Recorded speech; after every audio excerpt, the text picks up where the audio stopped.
Matagal ka na bang hiwalay sa iyong asawa? Naka-move on ka na ba at gusto mo na magpakasal muli? Paano mo ba mapapawalang bisa ang kasal mo dito sa Pilipinas?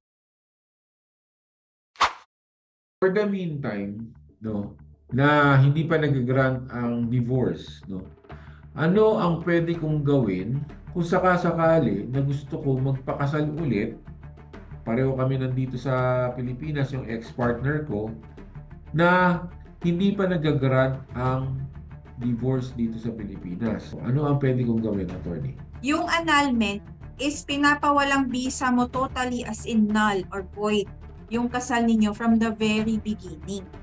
Dahil dito sa Pilipinas, ang ating ginagamit na ground is declaration of nullity or pagpapawalang bisa ng kasal ayon sa Article 36 ng Family Code, yung psychological incapacity.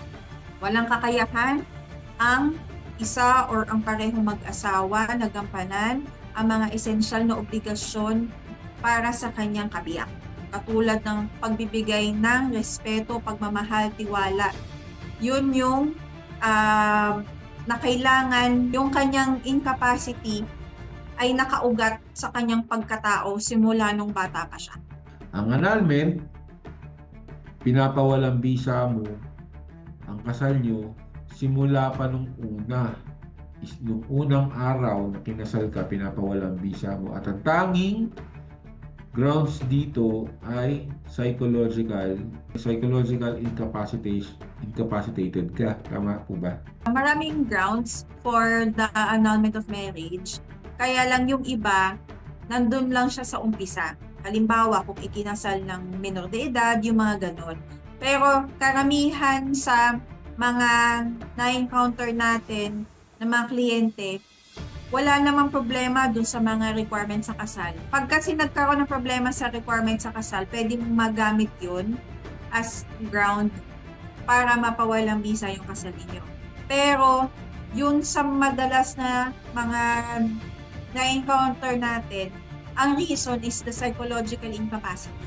Kasi okay naman, for example, nagpakasal sila, 25 years old na, hindi na kailangan ng consent ng magulang, nasa tamang edad, mayroon ng sariling pero ang hindi nila nakikita, yung hindi pa kasi apparent yung dahilan na hindi pala kaya ng kanilang mga ugali na magsama.